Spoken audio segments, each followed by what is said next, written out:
श्री गणेशाय नमः, श्री सरस्वती नमः, श्री माता पिताय नमः, श्री गुरुभ्यो नमः। आनंद अद्वय नित्य निरामय जे कन्याचे ध्येय योगी यांचे आनंद कंद कर्णावरणालय कृपा सिंधु भक्तवत्सल दीनदयाल पतित पावन रुक्मिणी प्राण संजीवन चराचरात वास करणारी भगवंताची चिद्विलास आणि चित्स्वरूपिणी आदिमायादी शक्तिमय मुक्त यांच्या असीम कृपेने साधू संतांच्या आशीर्वादाने प्रत्येकाच्या पुण्याने समस्त ग्रामस्थ मंडळी केराळा यांच्या सहकार्याने भजनी मंडळाच्या अथक परिश्रमाने या कार्यक्रमाचे आयोजक दातृत्वान दाते श्री मुरलीधर गंगाधर पाटील आणि श्री महेंद्र मुरलीधर पाटील केराडे बुद्रुक यांच्या दातृत्वाने भगवान शिवाची आशुतोष परमात्म्याची भगवान महादेवाची अगम्य अद्भुत आध्यात्मिक कथा आपण इथून पुढे 7 दिवस श्रवण करणार आहोत। गेल्या वर्षी वास्तुशांतीच्या निमित्ताने या परिवाराने आमच्या ताई साहेबांनी वास्तुशांतीच्या प्रीत्यर्थ श्रीमद भागवताची अगम्य अद्भुत आध्यात्मिक चरित्राची कथा आयोजित केली। श्रीमद भागवत भाग प्रकाश चिदानंदो गतिरेस्य मृत्युलोके वरिष्ठानां सर्वशासनानां तरणेरभूत भविष्यति आपल्या पूर्वजांच्या उद्धारासाठी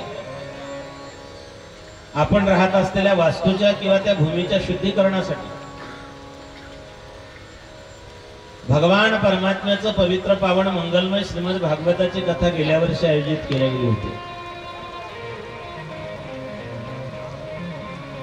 या कुटुंबाला एवढी त्या ठिकाणी अपेक्षा नव्हती आणि मलाही वाटत नव्हतं की एवढ्या चांगल्या प्रकारे प्रतिसाद श्रीमद भागवताला मिळेल।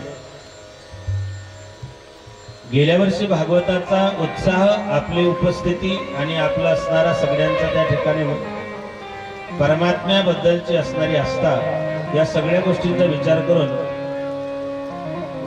पाटील साहेब आणि ताई साहेबांनी त्यांचा संकल्प होता की पुढच्या वर्षी भगवान महादेवाची आशुतोष परमात्म्याची कथा या ठिकाणी आयोजित केल्या जावी।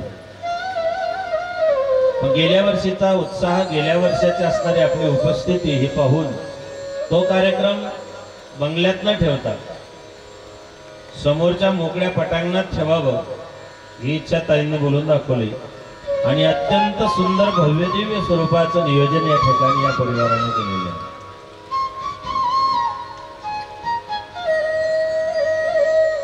राज्यस्तरीय जिल्हास्तरीय ज्या प्रकारे कथा होतात त्या पद्धतीचं नियोजन या ठिकाणी आपल्या केरळमध्ये करण्यात आलेलं आहे। आणि योगायोग असा आहे बघा, शिवरात्रीचा पावन पर्व आहे,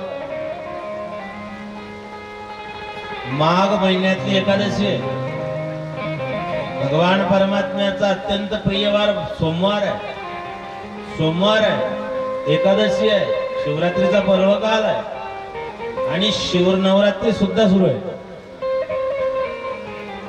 या सगळ्या गोष्टी जुळून आलेल्या आहेत आणि या पवित्र कालखंडात आपण भगवान महादेवाचं जटाधर पिनाकवाणी पिनाक हस्त शिवशंकराची कथा आपण या ठिकाणी श्रवण करणार आहोत। हे सगळे योग जुळून येत नाही, एवढंच काय 144 वर्षानंतर प्रयागराजला कुंभ आलेला आहे। पूर्ण कुंभ, अर्धकुंभ आणि महाकुंभ 144 वर्षानंतर तीर्थराज प्रयाग या ठिकाणी महाकुंभाचं आयोजन केलं गेलं। देव, असुर, ऋषी मुनी, जपी तपी, संन्यासी, वैरागी, महामंडलेश्वर, शंकराचार्य, गिरी, पुरी, भारती संन्यासी, 13 आखाड्याचे सगळे साधू, नागा साधू, अघोरी हे सगळे लोक त्या कुंभामध्ये स्नान करण्यासाठी प्रयागला जातात। पण मी तर असं म्हणेल, आदरणीय महेंद्र पाटील आणि ताई साहेबांनी आपल्याला सगळ्यांना प्रयागला जाणं शक्य नाही म्हणून हा कुंभमेळा केरळामध्येच आयोजित केलेला आहे। याला पुरावा देईल का त्यातला? माझं मत नाही, जगद्गुरु तुकोबाराय सांगतात, कथा त्रिवेणी संगम देव भक्तानी नाम, कथा त्रिवेणी संगम। हा त्रिवेणी संगम आहे, तिथे गंगा, यमुना, सरस्वती आहे। इथे देव भक्त आणि नाम ही त्रिवेणी आहे. त्या कुंभात जर चेंगराचेंगरी झाली तर जीव जाण्याची भीती आहे.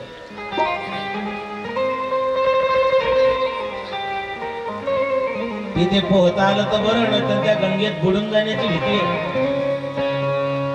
या कथेमध्ये जर तुम्ही डुबकी मारली तर फक्त तुमचाच नाही, तयाचे उद्धरती पूर्वगती. कथा दुःख हरी कथा मुक्त करी कथा याची बरी विठोबाची.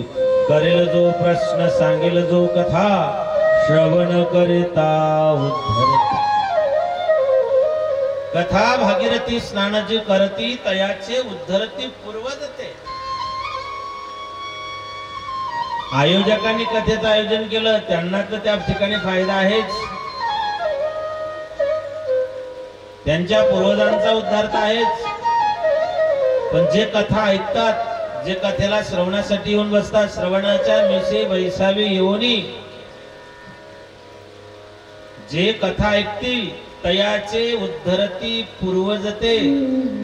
तुम्ही कथा श्रवण केली, तुमच्या पूर्वजांचा उद्धार आहे. तो का म्हणे पितृ आशीर्वाद देती आणि कल्याण इच्छिती भावे. तुमच्या माझ्या पूर्वजांचा उद्धार आहे.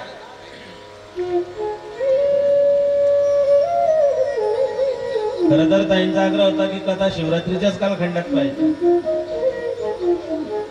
दरवर्षी शिवरात्रीच्या कालखंडात सगळे बाहेर कीर्तन लांब लांब असतात. काही ठिकाणचे कीर्तन 5-5 वर्षाची परंपरा होती, त्यांना या वर्षी दांडी मारावी लागली.